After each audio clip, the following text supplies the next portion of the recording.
Thank you for coming to this Empower Hour, which is about what's at stake at the development that's proposed at CU South. Tonight, we've got three terrific speakers. Renée M.Chacon is a Dinè, Mexica, Filipina. She is co-founder, executive director of Women from the Mountain, Environmental Justice Action Task Force co-chair of the Equity Analysis Subcommittee of the CDPHE. Gordon McCurry, Ph.D. in Hydrology, is a principal hydrologist at McCurry Hydrology. We appreciate his being here. As well, Steve Telleen, Ph.D. in Environmental Biology. He got that degree at CU, by the way. He is president of the Southeast Boulder Neighborhood Association. And again, we now welcome Renée Chacon to get us kicked off. Tlasokamati ometo, tlasokamati atatonatiu, tlasokamati tonantinklali, tlasokamati abuelitos y abuelitas, and all the ones that came before, and all the little ones to come. We live on the land of the Ute, the Cheyenne, the Arapaho, the Comanche, the Lakota, the Shoshone, the Apache, the Chicano, and the Navajo, the Dinè, and 48 tribes that still live and travel through these spaces. I ask that you live as a good ancestor and living ancestor now, and respect as a non-native person the land on which you stand, live, and learn.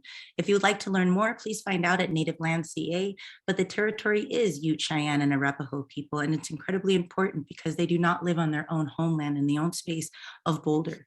We need to recognize contemporary tribal spaces, elders past and present, and we need to acknowledge, most of all, make room with equity analysis to dismantle ongoing legacies of settler colonialism, oppression, and inequities. So I thank you for being a good ancestor. Tlasokamati ometo.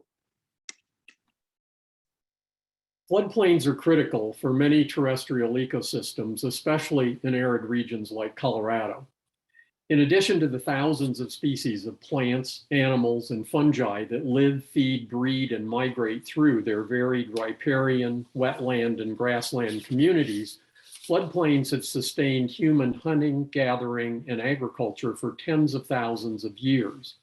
The floodplain itself is a summary of the geologic history of the land. At the center, we see the current path of the main stem river or stream that created the floodplain. But the floodplain boundaries show us where the river or stream flowed in the past and where it will likely flow again in the future. See, why am I not? Okay. In large floodplains like South Boulder Creek, the main stem is only the visible portion of the flowing water.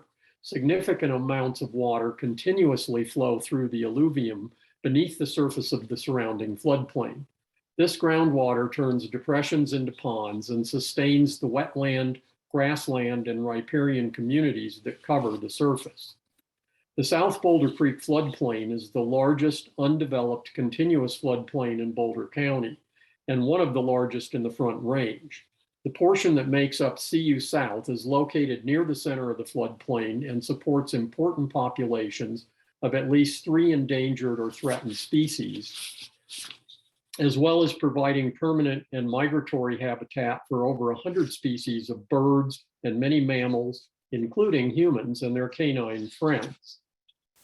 Also of increasing importance is the role wetlands play in mitigating climate change. Wetlands are particularly effective at sequestering carbon, much more effective than manicured gardens and lawns, and certainly more than asphalt and concrete.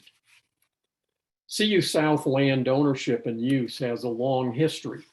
Prior to European settlement, the main Native American people utilizing the South Boulder Creek floodplain were part of the Southern Arapaho Nation. During the winter, they used the natural resources of the floodplain in a sustainable manner until 1864, when at Sand Creek, Colorado, the United States Cavalry massacred many of these original stewards of the land. The area was subsequently taken over by European settlers. These early European settlers also took advantage of the natural resources of the floodplain in a sustainable way, using the land for grazing. The portion of the floodplain that became CU South was once used for grazing dairy cattle by the Van Vliet and the Deepy families. This changed in 1952 when the Deepy family leased a portion of their land to the Flatiron Mining Company, allowing them to extract sand and gravel from the floodplain.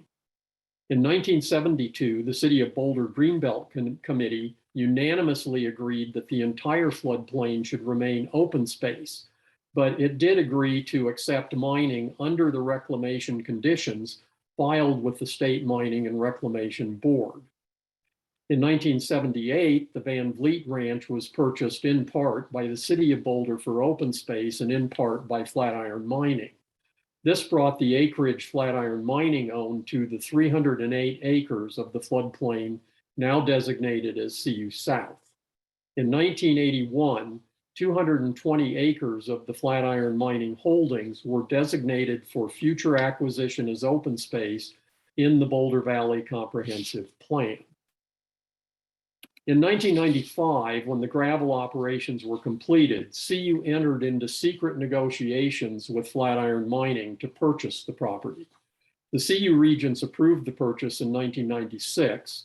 The Boulder City Council and Boulder County Commissioners unanimously passed a resolution to take all necessary actions to make sure CU followed the Boulder Valley Comprehensive Plan's 220 acres as open space.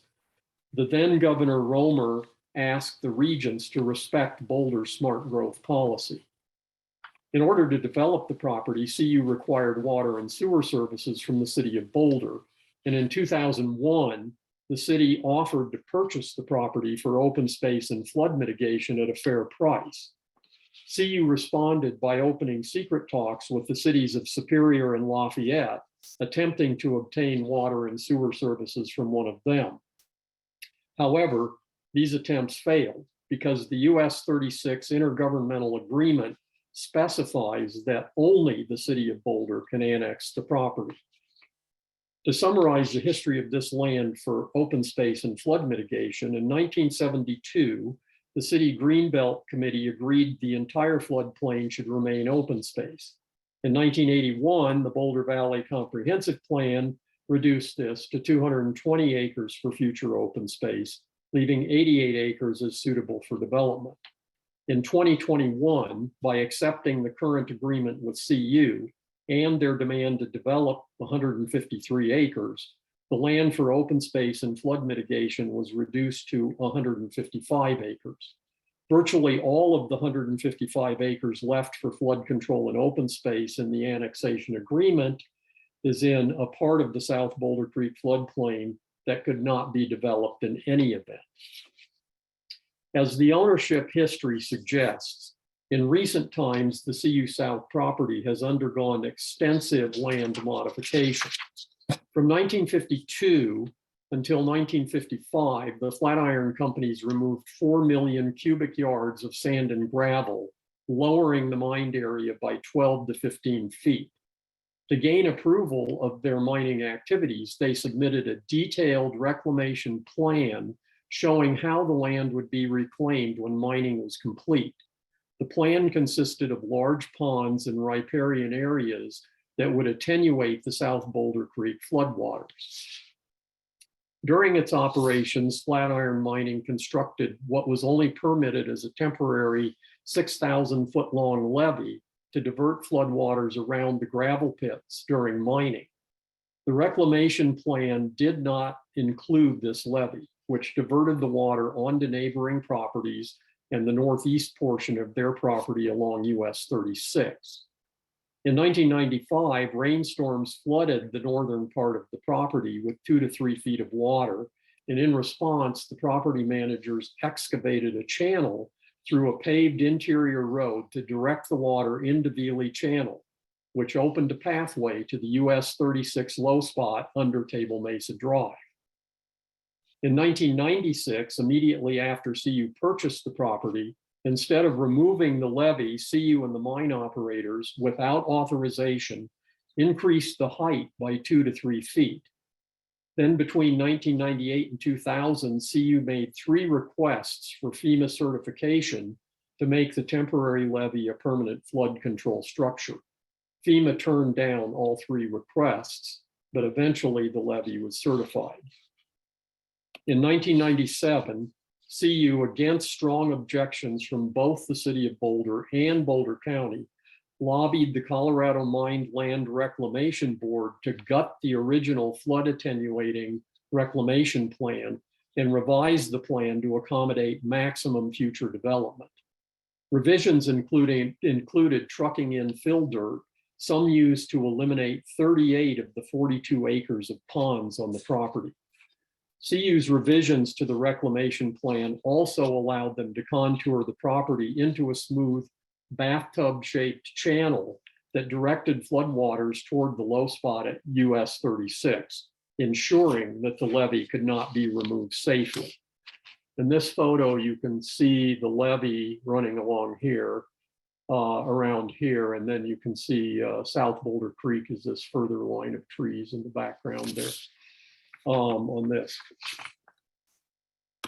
In 2001, CU destroyed emerging wetlands by adding underground aggregate drains in a dewatering effort to reduce the number of acres that would be regulated as wetlands and make more land available for future development. This is a picture taken last month from the road on top of the now permanent levee seen in the early contouring picture. You can see the southern portion of the levee off to the upper right over here in there. This picture shows the natural recovery of that scraped out area 25 years after being scraped clean by the contouring. Left to its own natural recovery in another 25 years, it would likely look more like the unmined habitat south of the levee.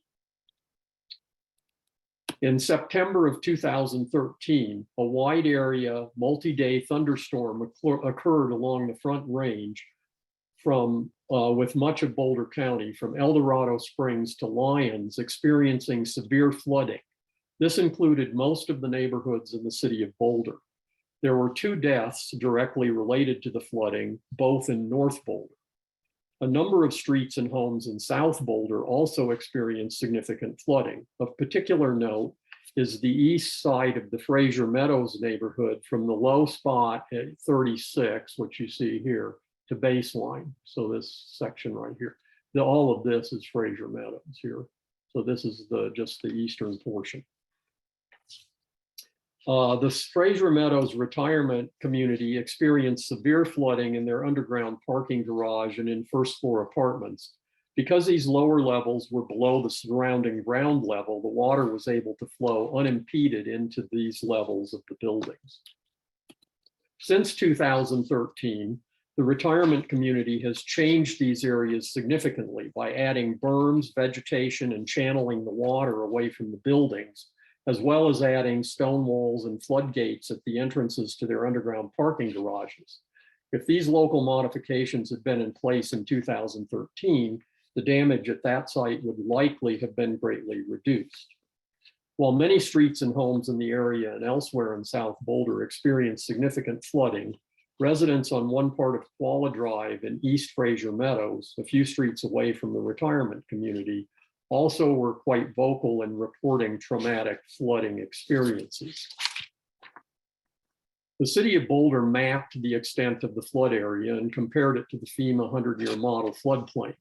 The map shows that the floodwater mostly overlapped the 100-year flood map, even though the South Boulder Creek main stem flow levels at the El Dorado Springs gauge, where the model is based on, indicated 2013 was a 70-year model flood.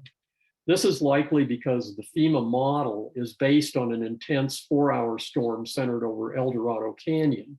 But a 2005 review of the model determined the model was highly sensitive to the location of the storm center. A storm centered over tributary basins further north would produce a 20 to 40 times the flow predicted by the model storm and likely cause more property damage than the main stem floodwater. The multi-day widespread storm Boulder experienced in 2013 flooded these tributary basins, in addition to the mainstream headwaters. The City of Boulder Utilities Division also conducted a flood impact survey and analysis published in 2014 which combined their own loss survey data with insurance claims data from FEMA. The data supported the model sensitivity to the storm location. Their data documented that 44% of the overground water damage in the South Boulder Creek drainage was in the FEMA 500-year flood zone. This is significant as the city is only proposing mitigation for a 400-year model flood event. Based on the FEMA model flood, the 2013 was only a 70-year event, yet much of the loss was in the 500-year zone. Even in the FEMA model 100-year zone, the data show that only 21% of the overground flood damage was from the South Boulder Creek main channel. The remaining 79% was from local drainages that are not included in the proposed mitigation. A major local drainage is Veely Channel, which runs between the proposed dam and the US 36 low spot. The South Boulder Creek main channel is behind the dam about 1 mile to the south. This means that in future floods, Veely Channel floodwater will not be mitigated and may be intensified by the proposed dam blocking and reducing its flood area to the south. Even though the damage in the South Boulder Creek drainage ranked 5th in the city overall, and the main stem only accounted for 21% of the overland water damage in the South Boulder Creek drainage, the city council focused the majority of their effort on mitigating floodwaters in the eastern portion of the Fraser Meadows neighborhood. And that's along Foothill Parkway. That was the area that was flooded by the water that crossed the US 36 low spot. Following best practices, the city began with a cost-benefit analysis of mitigation options. The analysis showed a clear advantage for the 500-year mitigation, both in the number of units protected, in this slide here, and in terms of the cost reductions that were done. So the city council adopted a goal to mitigate damage from a 500-year flood. So the question is, why did it change to 100-year? Since CU currently owns the modified land that channeled the mainstream floodwater toward the low spot at US 36, they became a significant player in the mitigation discussions, using the opportunity to justify the annexation they had not been able to achieve before. CU entered in the mitigation discussions with 2 non-negotiable demands. Their first demand was that the city annex the land and agree to provide CU with the water and sewer utilities they needed for development before any mitigation could begin. The second was that all mitigation plans leave CU with the specific 153 acres they wanted for development in sports fields. Ultimately, these conditions made 500-year flood mitigation infeasible. Rather than pursue other options for procuring the needed land, the city council retreated to a 100-year flood mitigation goal, a goal that CU's own climate and flood experts had deemed inadequate for decades. Why is this important? The city is currently pursuing an extremely expensive project that will provide very limited flood protection for East Fraser Meadows. But the certain and potential costs are not confined to the increased utility bills everyone who lives in Boulder will face. The proposed flood wall requires an impermeable barrier to bedrock that will block the floodplain groundwater flowing from CU South and city open space on the southwest side of US 36 into the open space in Colorado natural area land to the northeast. These areas are where key populations of the endangered and threatened species in Boulder County live. The proposed conveyance systems to minimize groundwater disruption has never been tested for a use like this and has several potential points of failure.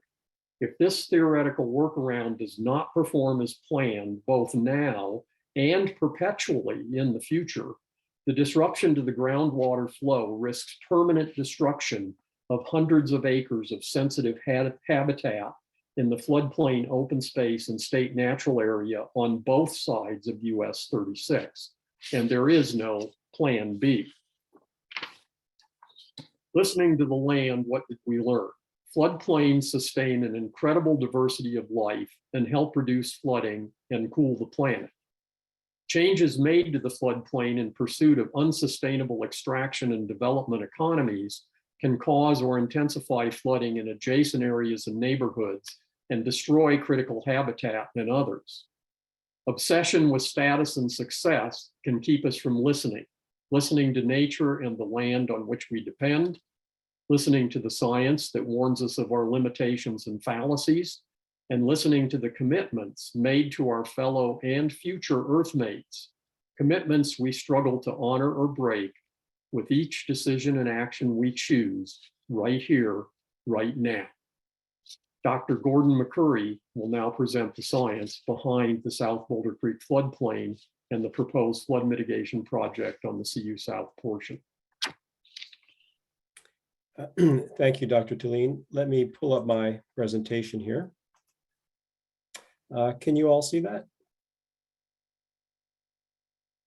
I'm going to stop How mine about and that? see if you can do it that way. There we go. Great. So following on Dr. Telleen's presentation, I'd like to speak with you for a few minutes about the benefit of listening to the science.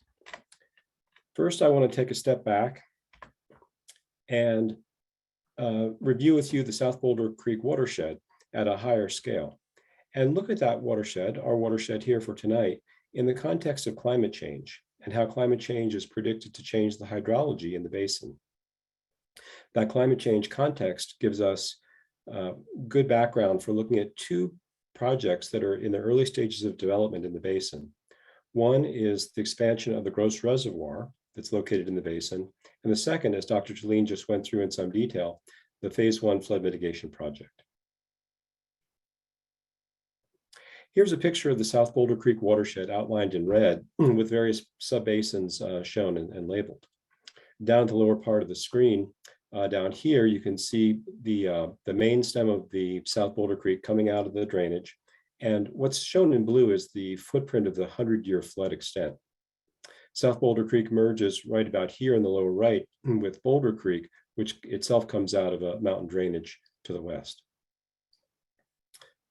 The South Boulder Creek drainage is a little over 130 square miles, very long and narrow. It has over 8,000 feet of elevation change from about 5,400 feet in the city of Boulder down here to over 13,000 feet at the Continental Divide. The creek itself is about 22 miles within the foothills and higher areas and about 10 miles on the plains, so about 30 miles long. Because of that unique characteristic, so much of the drainage area and the creek itself is in the foothills with very little attenuation of floodwaters. As a result, then, much of the creek is highly susceptible to flooding. Something else that's unique about this basin is that most of the flow in the creek doesn't originate in the watershed itself, but most of it comes from across the Continental Divide from the Colorado River. Now, that's important because of the management of the water in the Colorado River that we'll talk about in just a minute, and how that affects water conditions and the water projects that I mentioned earlier. So in thinking about climate change in the basin, let's look at the upper Colorado River Basin, and that's the area upon which the South Boulder Creek watershed gets most of its water. Climate change models have been predicting changes in both temperature and runoff for quite some time, and some fairly recent results for temperature increases in the upper part of the Colorado River Basin are shown here. So by 2020, already compared to the 20th century average, we've already increased temperature by about 1.5 degrees Celsius. And you can see by 2050, it's almost 3 degrees Celsius. And you can see 2100, it's about 6 or 7 degrees Celsius. That warming, which is predicted by all the climate change models, would lead to these effects. There's reduced snowpack, and snowpack is what the South Boulder Creek drainage and most of the Rocky Mountain West relies on as a source of storage of water. That snowpack will be diminished, and instead it'll be more as rain and rainfall runoff rather than snow and snowmelt. We'll also have higher evaporation in the basin, and those collectively will lead to much drier soil conditions. The warmer temperatures will also result in the peak runoff occurring several months earlier. And that's important both in the upper Colorado River Basin and elsewhere, because most of the water use in the Colorado River is for agriculture. The result of that warming and these effects can be shown by the predictions of runoff compared to the 20th century average here, shown for 2020, 2050, and 2100. The result, as you can see, is compared to the long-term average, is that we have reduced annual stream flow, reduced peak flows, and also much lower flows during the growing season. That's important because the river, the Colorado River, is managed as part of a large interstate system. And so that affects one of the two projects, the Gross Reservoir Expansion Project. And let's talk about that right now. Here's that map we looked at earlier. So we're looking west here from this air photo. Gross Reservoir itself is the middle part of the South Boulder Creek Basin. You can see it here circled in red. It was built and owned and operated by Denver Water. It was built in mid-1950s. And as I mentioned, it's fed by a transbasin diversion that comes from near the Continental Divide through what's called the Moffett Tunnel. It's adjacent to the Moffett Tunnel where the train goes through to Winter Park. And it's located right up there, high up in the basin. That transbasin diversion collects water from the high tributaries of the upper Colorado River Basin, just on the other side of the Continental Divide. And so the water comes through the Moffett Tunnel and then works its way to the left, or to the south in this case, down to the city and county of Denver, who then just uses it for their populace.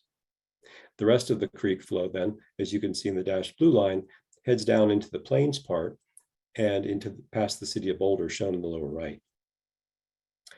So Denver Water typically is allowed to divert almost all of the flow in those upper tributaries.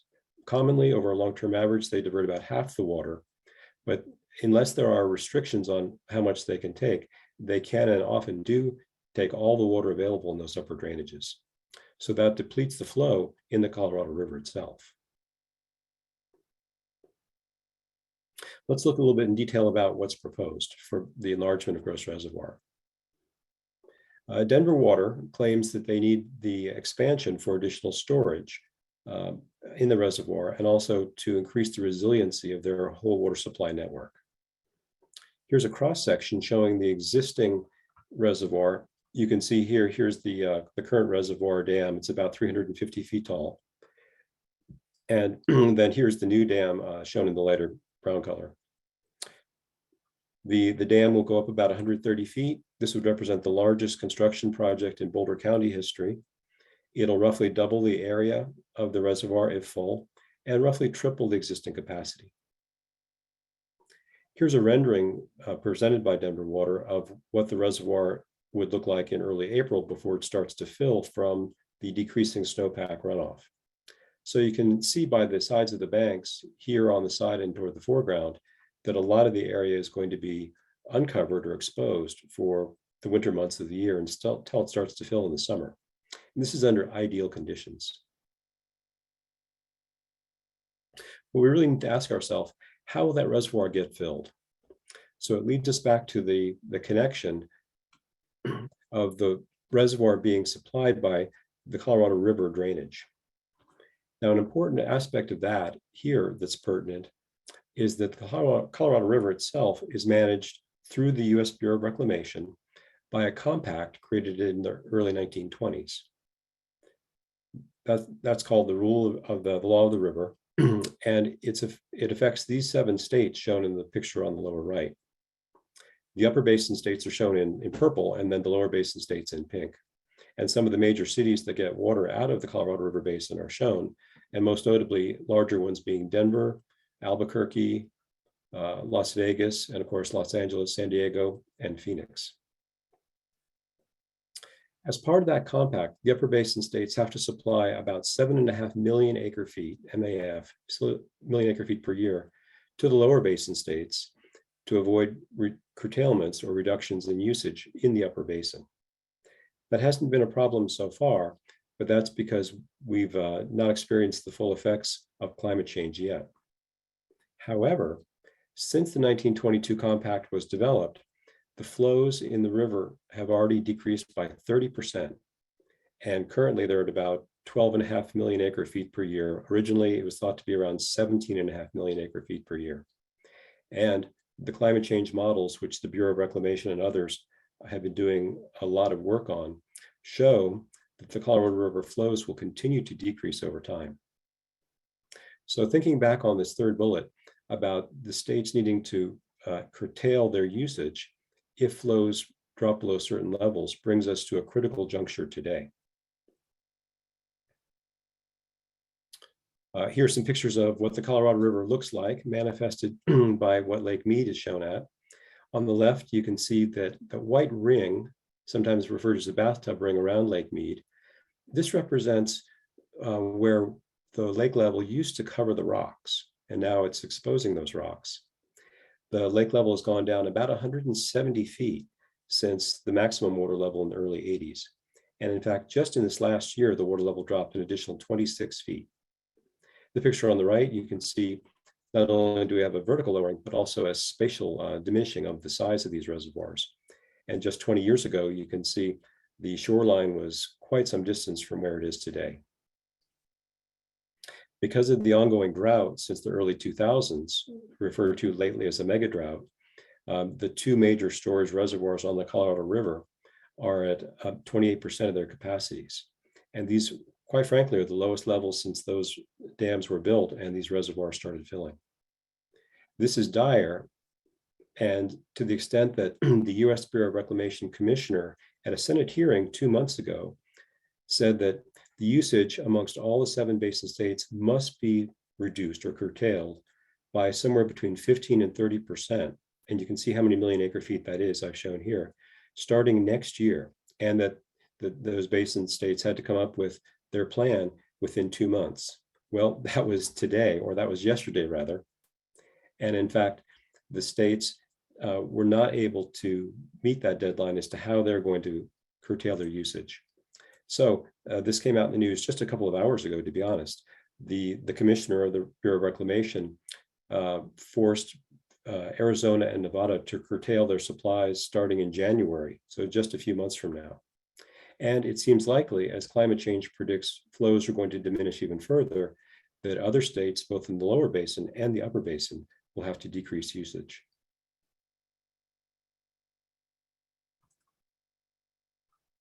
So in that context, we really have to wonder, will Gross Reservoir fill? Because it's dependent on those Colorado River supplies in the upper part of the basin. Denver Water, to their credit, looked at what would happen to the reservoir during a drought condition. The most severe drought we've had in this area to date, prior to the 2000s mega drought that we're in right now, was the 1950s drought.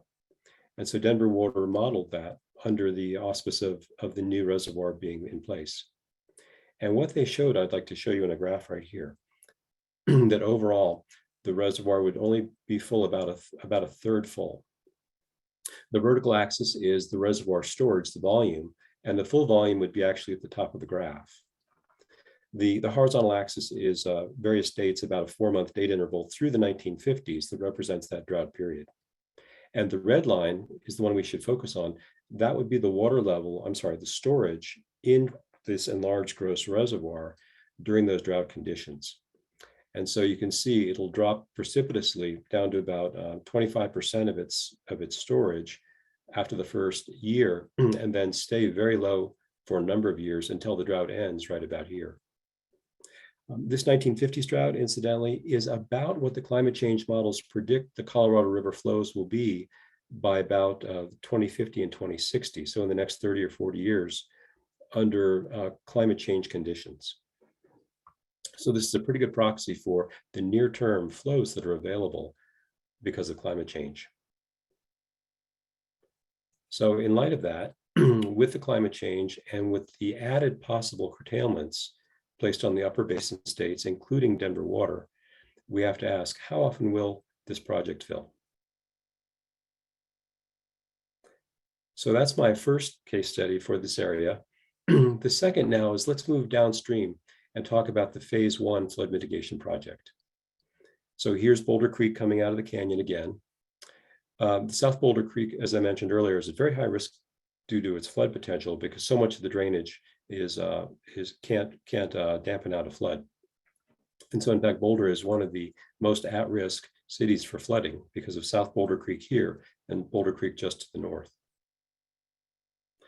The flood mitigation project, as Dr. Telleen mentioned, is being administered by the city of Boulder. It's located right about here. Route 36, as he mentioned, is right, this diagonal road right here.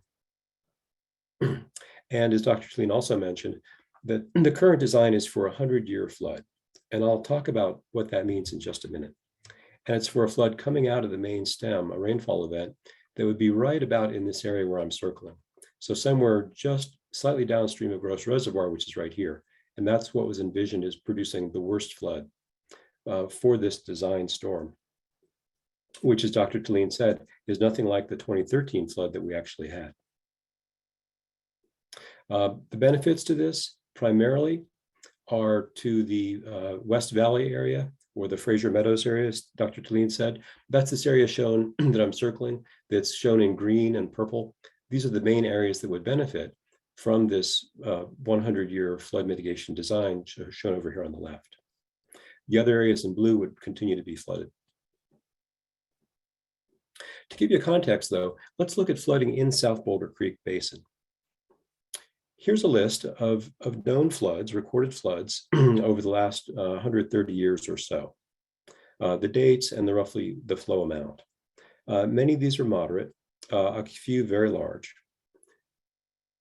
And so when one thinks of the flood magnitude, it's important to think of it in this way. And commonly we think of the most common flood mitigation is for a 100-year flood. But really, a 100-year flood is just a probability. What it means is there's a 1% chance of a flow of that magnitude occurring in any given year. Likewise, a 500-year flood means that there's a 0.2% chance of a flow at a 500-year level occurring in any given year. So it's just a statistical probability. And so to give you an example, there have been 3 100-year events within the South Boulder Creek watershed that I've shown here in red stars just in the last 84 years. So truly, it's a statistical phenomenon. So if we think for a minute about climate change and flooding, I'd like to share with you some of the key findings. This is the most important one, which is that flooding events are supposed to increase both in frequency and amount and possibly in area. Now, we just talked about climate change predictions of drought, and overall climate change, at least here in the West, in the South Boulder Creek watershed and in the Rocky Mountain region, climate change is predicted to have the extremes becoming more extreme over time. And so we'll have more droughts, harder droughts than we've had in the past, and also we'll have more floods. And so it's a funny mixture of extremes. In terms of flooding, one of the reasons why we'll expect more flooding events is the following. As the atmosphere warms, there's a well-known equation that shows how much more water the atmosphere can hold. And it's using this relationship about 7% increase per degree Celsius. Now, that graph a few slides ago about temperature increase showed that we've already increased compared to the 20th century average by about 1.5 degrees Celsius. So we're already holding about 10% or more moisture in the atmosphere than historically. And that might actually give rise to some of the extreme events that we've been seeing increasingly over time. One of those, of course, was that 2013 event. Here's a satellite photo of a multi-state area. A state of Colorado is outlined here, and Boulder is the white dot here. This is a water vapor map from partway during that flood event in 2013. And what we see along on the right-hand side that I'm circling is a zone of moisture that was pumped up from the Pacific Ocean and the Sea of Cortez that was stationary for about 5 days. The circulation patterns are shown in light blue, and water just kept raining and raining in that area. This elongate zone is predicted by climate change models to become an increasing form of precipitation. And so these are called atmospheric rivers. It's a term you may have heard of before. A recent example of that in the California coast is shown here on the right, where again, this is water vapor from February 2019, again from satellite imagery. and a very elongate, very dense zone of vapor hitting the coast. And it was like a train, a conveyor belt of water that was stationary for a long time. And it led to catastrophic flooding in the Napa and Sonoma valleys of California, and also in the Sierras, right in this area here. And so atmospheric rivers are one example of how climate change will produce more flooding, and others that fundamentally the climate change scientists are showing us that the precipitation patterns, and thus the flooding patterns that water managers have historically relied on, are no longer going to be the ones that will exist in the future. Because of these kind of situations, then, we can expect that today's 100-year flood, whatever flow amount that is, will happen more likely. And so in terms of this probability, it'll no longer be a 100-year event, but it might become something like an 80-year flood or a 50-year flood, or even more frequent. This is particularly true in New England, where in the New York area, they've suggested that the papers have suggested that the 100-year flood event may in the future become like a 30-year flood event. So this idea of what is a 100-year flood and should we design to a 100-year flood becomes pertinent in the context of climate change. So with that in mind, we have to ask ourselves, is a 100-year design adequate for the South Boulder Creek watershed? Early on, as Dr. Telleen mentioned, the city did evaluate designs for both a 100-year and a 500-year flood to mitigate both of those. Here's the map that we looked at earlier of the 100-year flood system shown in the oval here on the right, and the area that will be protected, again, the green and the purple areas. The 500-year flood was also modeled with that 100-year design in place. And here are the results of that. You can see that the areas that are protected in a 100-year event are now flooded. You can see in the blue color. And so the results show that if we have that 100-year design in place, but we have a higher event, in this case, a 500-year event, that will flood nearly the same areas as flooded without the 100-year design in place at all. And incidentally, for the South Boulder Creek drainage, the 500-year flood event is about 1.5 times the amount of the 100-year flood event. So from this, one could conclude that there'll be overtopping of the 100-year design anytime there's a storm larger than that. And therefore, for downstream residents, especially in this Fraser Meadows area, that they can actually expect somewhat limited protection from a larger event than a 100-year storm.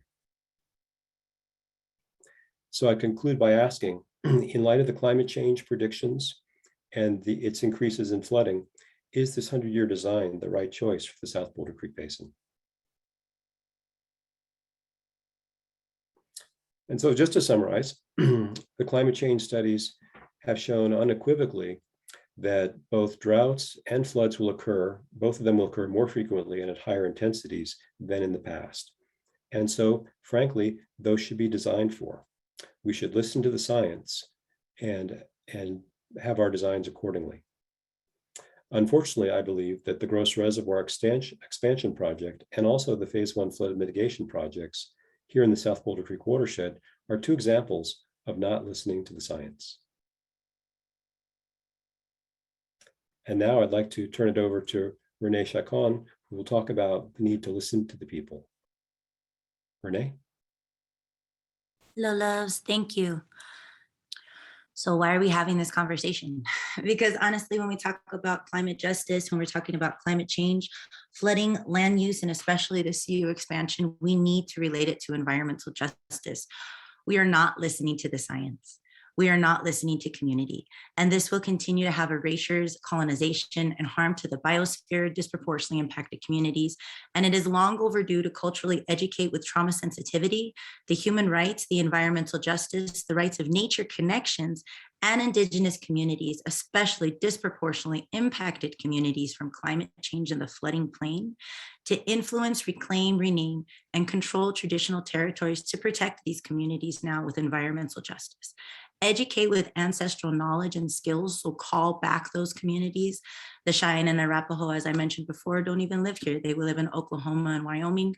We have two reservations, the Ute, the Southern Ute, and the Ute Mountain Ute.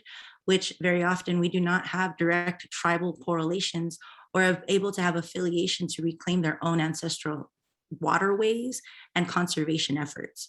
So we need to bring back these skills and forms of long-term equity analysis, working on the path to ultimately restorative justice, because we are running out of time for the conservation efforts, not only here, but all over Turtle Island and the biosphere when it comes to our water, because water is life. We need to protect these spaces and not just our resources anymore, but our sources of life.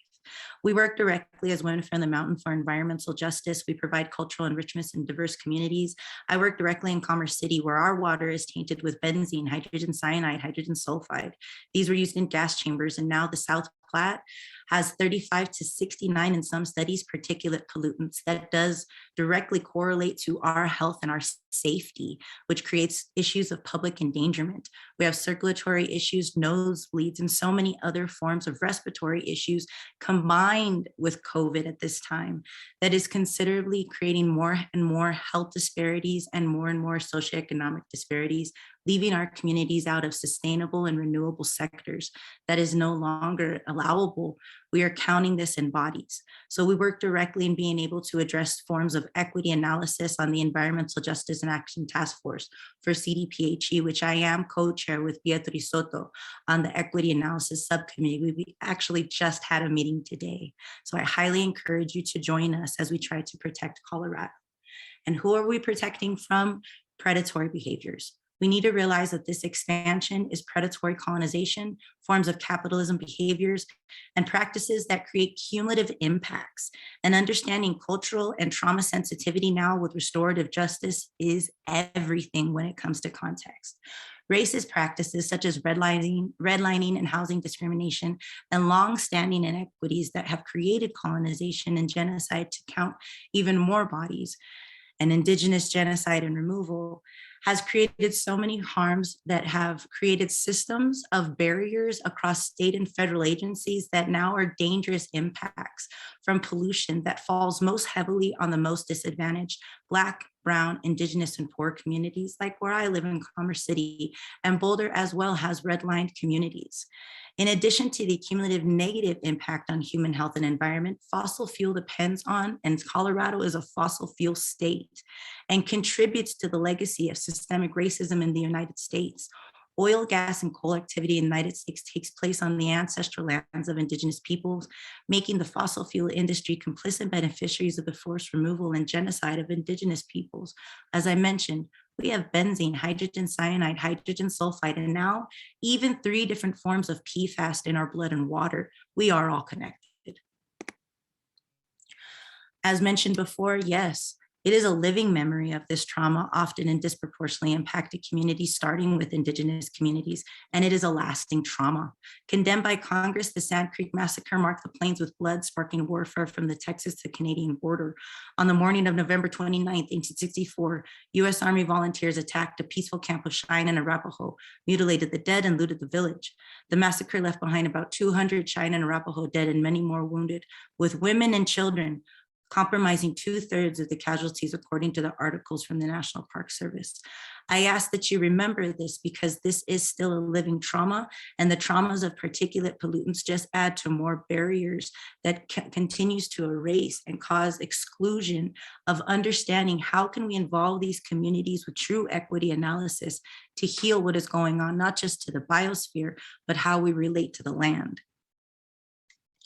Most of all, I ask that you understand equity analysis is the first ability to address sovereignty, and sovereignty as a way of being, by respecting and supporting Indigenous communities, disproportionately impacted communities, self-determination to heal our own communities, knowing that the status quo is causing harms. The system is not broken, it is working as designed. So environmental justice calls upon urban and rural, state and federal agencies, and especially when we're going to expand into already known climate impacted zone, implementations to protections from community modeling, monitoring, and enforceable protections recognized by the communities to protect the biosphere and its rights of nature. So I ask that you learn to listen. You cannot speak for disproportionately impacted communities. Bring us in and make room. Harms to the biosphere are real. We have the data, the baseline, and we can create qualitative and quantitative resources to see how flooding impacts will legitimately harm disproportionately impacted communities, the conservation to our biosphere, and the ability to correct it by rights of nature having its own enforceable protections. Please do not assume. I can only speak for my community specifically. I'm Dinè, Chicana, and Filipina from the space, but I ask that you especially bring in the homelands of the Ute, Cheyenne, and Arapaho to be able to reclaim and rename their own territories. We all have different stories, how we've been disproportionately impacted, especially by our waterways here. Advocate for disproportionately impacted communities. We are going to be hit hardest and we're going to be hit first. So look at us as a garden. If you hit where the weakest community needs the most support and not hijack their narratives or their causes, all communities will be uplifted, especially when you look at it with trauma sensitivity and cultural education. Most of all, follow disproportionately impacted communities, leaders, organizations, and stay aware of current happenings on conservation efforts of being able to pull particulate pollutants from our water and our soil and find restorative justice efforts of community modeling and monitoring away from the status quo that excludes us. Acknowledgement is just the beginning. As you learn what land you are on, learn how your cultural identity impacts even now. Educate to heal and be authentic how you show up. I am grateful to be on this webinar with those allies that are showing up now. And most of all, I work in equity analysis. We need to understand the community needs to be involved in every part of the process, from mitigation, regulation, and enforceable protection from our own self-determination. So understand where state and federal barriers are in data, in transformative education, in privilege divides, even language access, being able to have this in Spanish, being able to have this recorded, being able to have this streamed. There's going to be privilege divides that we need those allies and accomplices to help us with as we address this expansion and forms of conservation for our future generations as the ancestors we are now. Most of all, recognize where we have been relocated, disassociated, and mixed Indigenous and BIPOC communities are being ejected or expanded, gentrified out, or pushed out of legitimate, equitable efforts when it comes to environmental justice in this project in Boulder.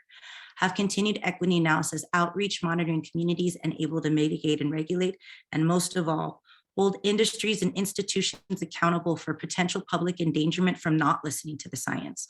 Hold city councils on protection of community and investing in only projects that are for the health and safety of the community and the biosphere, starting with disproportionately impacted communities, and support spaces like the Environmental Justice Action Taskforce and many other spaces that can have a strong definition of understanding disproportionately impacted communities to define them, but most of all to eliminate the harms of environmental injustice. I ask that we work with restorative justice. The importance of recognizing the rights of Indigenous people, of disproportionately impacted communities, of the science and climate change is finally to restore our biosphere as a living source of life, to use, to work with, and to be able to have Indigenous peoples control their traditional territories and to protect ancestral knowledge that's being eliminated that would legitimately be brought in if we did it right, with equitable, sustainable, and renewable industries in a way that can transform our spaces and conserve our land. So please show up with the power dynamics in the spaces that you are for BIPOC narratives as an ally and accomplice. You can engage in activism, but stand with the individual groups on any board or space that you are to understand that environmental justice goes hand in hand with climate change, especially when it comes to flooding plateaus and how many communities have already been erased from the equitable analysis that they should have been brought in before any project were proposed, and be an accomplice by focusing on dismantling the structures that are oppressing those individuals or groups. Work to the stakeholders in the marginalized groups that should be brought in to help heal, reclaim, and rename their spaces. Learn and relearn our spaces void of colonial and environmental violence. We can heal the earth. We do not have to feel that it is an overwhelming task. But erasures and education, we have all been robbed learning of the Indigenous identity and those that help bring conservation from a restorative justice effort. So support roles in disproportionately impacted communities' self-determination. Please do not only bring in communities to check a box as form of tokenism, white saviorism, or using window dressing, but legitimately bringing these communities with equitable measures of permanent affordable housing, sustainable and renewable ways that we can have transparent transportation, and understanding conservation for our sources of life for future generations, because we are born in this pollution and the responsibility lies on us now. Understand where community is coming from when we are dismantling colonization, white supremacy, especially in Boulder, and predatory capitalism means our communities deal with violence to this day. I ask that you act in peace as an action. So show up authentically with compassion for these communities. They will be traumatized if there was ever a flood. And where are those resources truly going to go? To those communities or to the privileged few? Please be a compassion worker when you're addressing issues of environmental justice. So if you would like to reach out for environmental justice, please reach out for the Environmental Justice Action Task Force. We have another meeting coming up this week. I ask that you get involved and leave public comment. I ask that you go to Boulder City Council and work on how you can involve environmental justice disproportionately impacted communities, and especially water is life. How to conserve, restore, and renew our water and reclaim it with the cultural and trauma sensitivity our past generations and our future generations deserve. I hope that wasn't too quick. I know that we're running out of time, and I'm truly grateful that I was able to be a part of this. Thank you so much, Renee. Thank you, all three of you. I know we're at our traditional time here, but what do you think, gang? Do we have time for a few questions? And let's see. I see one. Here's one from Karen Hallwig. I think Steve mentioned that about 20% of the 2013 flood came from the main stem of the South Boulder Creek. Do I have that correct? The answer, I don't know. Can I just talk, or do I need to click on this answer live? You just talk and I'll take Okay. it. So basically that 20% came from the numbers for the South Boulder Creek Basin from the 2014 report from the City of Boulder Utilities Division, the one that they did where they did a survey and then they combined that with the FEMA loss data. Mm-hmm. Okay, does Gordon have anything to add to that? Thank you, Paul. No, that's correct. It's based on a survey done in 2014 of a report that the city only made widely available about 6 months ago. Mm-hmm. Thank you. And there's a question from Alan Bowles. Why do the people that designed the dam and dike assert that it will not impede groundwater flows to the northeast? Do you want to take that, Gordon, or should I? Sure. They've asserted that, at least I'll start. They've asserted that because they're using fairly common technologies. All dams have drain systems in them, and so they're using that concept. But what's unique about this situation is that the dam, for the most part, is not going to have any water behind it. And so we have a groundwater system as exists today, but then also the dam needs to convey that groundwater when it's full of water. And so there'll be 12 or 14 feet of water above the current conditions. And so the city's not been able to come up with an example to date of an identical system that's used essentially in a dry reservoir, but then also in a full reservoir. Yeah, the other problem with it is that because we're talking about the wetlands here on each side, it's not just getting the water to the other side of the dam, it's how it distributes on the other side of the dam and how it backs up on this side.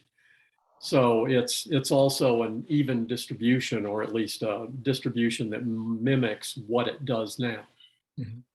And thank you. And here's a question that's come in about stopping the gross reservoir expansion.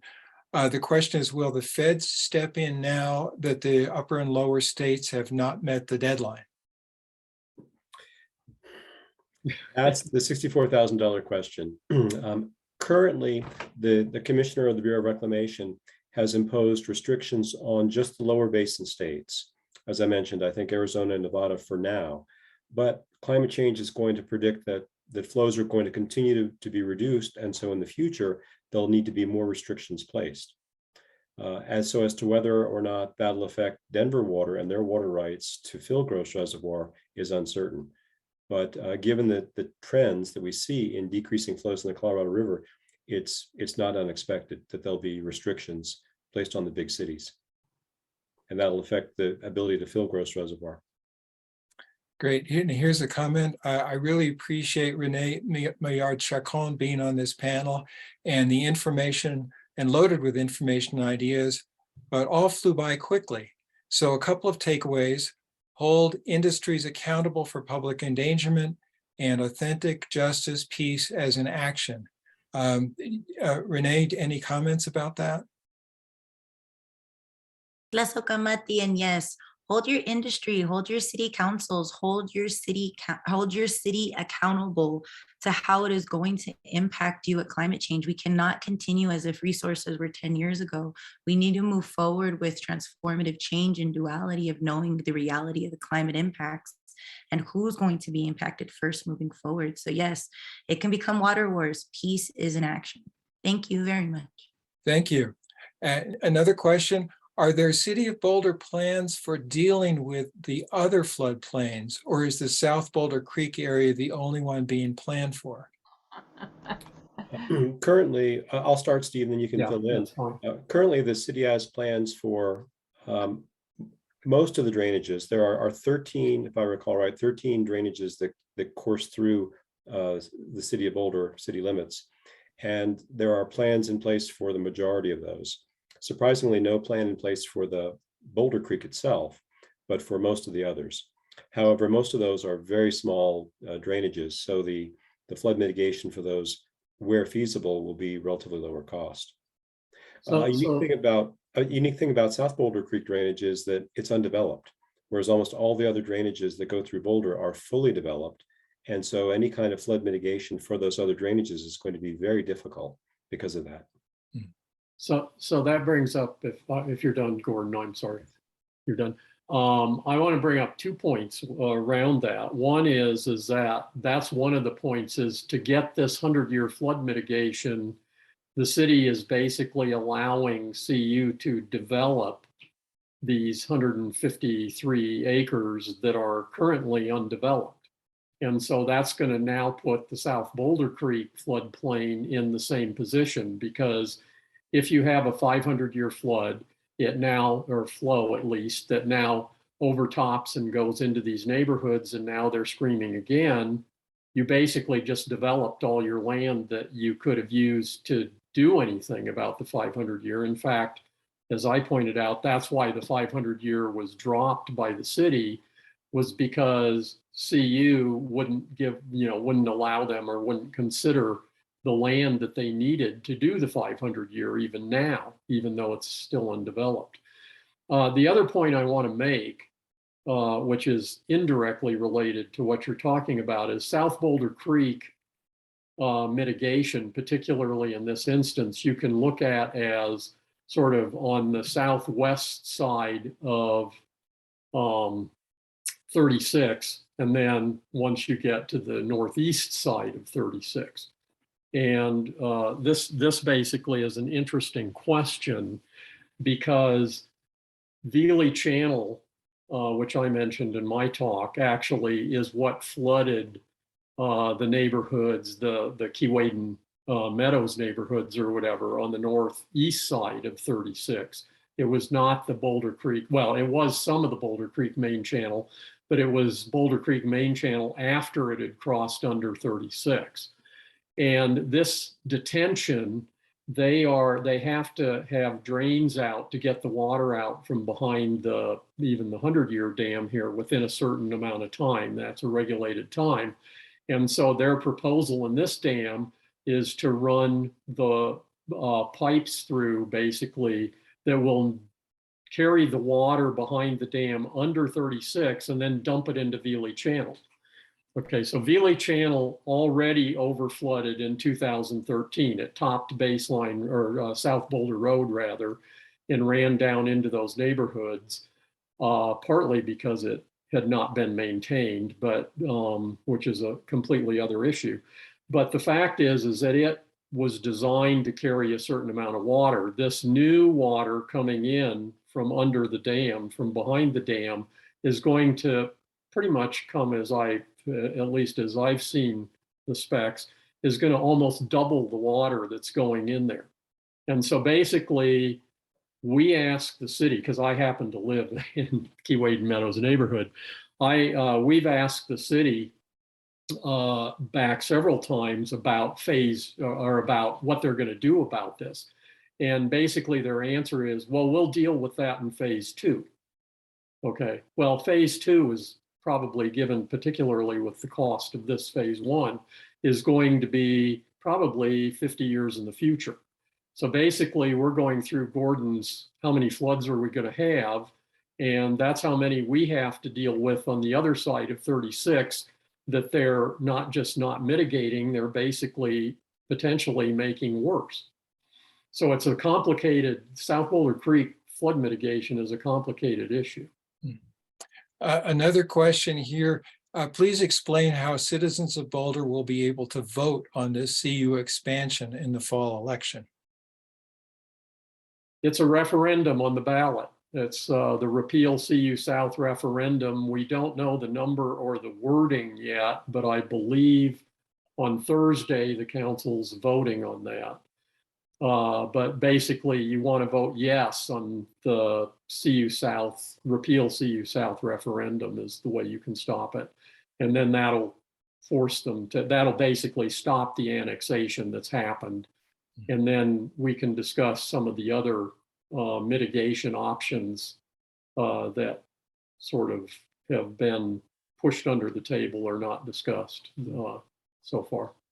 So it looks like we've just got a couple more questions in the queue. You still have a time for a couple more? Yes. Okay. This one is, who are the climate scientists that CU fired because their data didn't match the settler colonial expansionism plans of the public university? I don't know that. Okay. I don't know how to answer that. I'm not aware of any climate scientists that were fired. Okay. Well, that's helpful just to get that clarification. Thank you. There were, wait a minute, there were people left off. Who did that question come from? Who were let go? There were people who That, let go. Yeah. that was Max, I think. Okay, yeah, email me and I'll get that information to you. You know, I want to inject a quick comment here. Just, sorry. I hope everybody listening tonight understands the circularity of the negative circularity of this whole situation. Steve took us through the politics. Gordon took us through the science. Renee took us through a very complicated situation, trying to explain how we're going to pave over the last remaining large floodplain along the Front Range. There's going to be more water runoff. It's going to be running off from a development area. And so this important recharge area is going to be chemically negatively impacted. And what is happening downstream? What is happening with all of our City of Boulder and CU declarations to honor the fact that these lands are not even ours to give away and develop? And as a climate scientist myself, I want to just also put out for everybody to please consider, these are the highest natural terrestrial carbon sequestration lands we have. Yeah, we can mine a bunch of andesite from the mountains and bring it down here and try to mix it in with our agricultural lands in the prairie grasslands.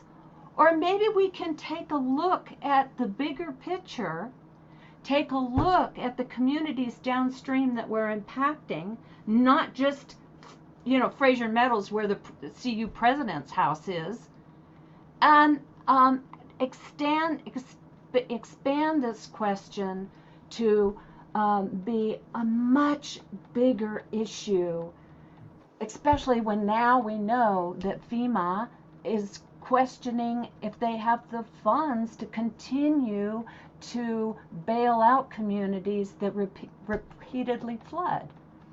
You know, we've had 3 people that have explained to us scientifically, socially and politically. That this is not the right solution, and that's the question.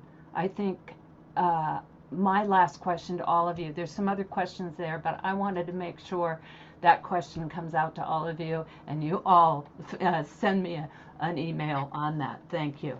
Can I make a comment, Allison, on what you said? And that is that what I think we're really fighting here is that by the city annexing this piece of land and providing water and utilities to it, what they're really doing is increasing the value of that acreage by at least 1 order of magnitude. If you look at what the property values, like at what Flatirons Park or whatever it was sold at, that basically the acreage price value is going to go up by an order of magnitude. That's what we're fighting. Yeah. So you're saying the resale value? Yeah. So maybe in terms of wrapping this up, because we are getting way beyond time. Paul, did you want to make something? Chris, yeah, there's another question that I like and I'd like to expand on. Steve Litton says, is there a relationship between the proposed Gross Reservoir project and floodwater flow in South Boulder Creek? And I think, Dr. McCurry, you brought up this kind of drought and flood. There's not enough water to fill Gross Reservoir, but there's too much water for the flood mitigation project. And this is, how do we think about this in climate change, that we have both flood and drought, and they're both problems and they both can coexist? I mean, how is this that it happens that way? That's one of the surprising outcomes of climate change, looking at hydrologic impacts, that the extremes will get more extreme.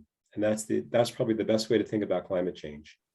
So fundamentally, we'll expect fewer rainstorm events, but they'll be much more intense.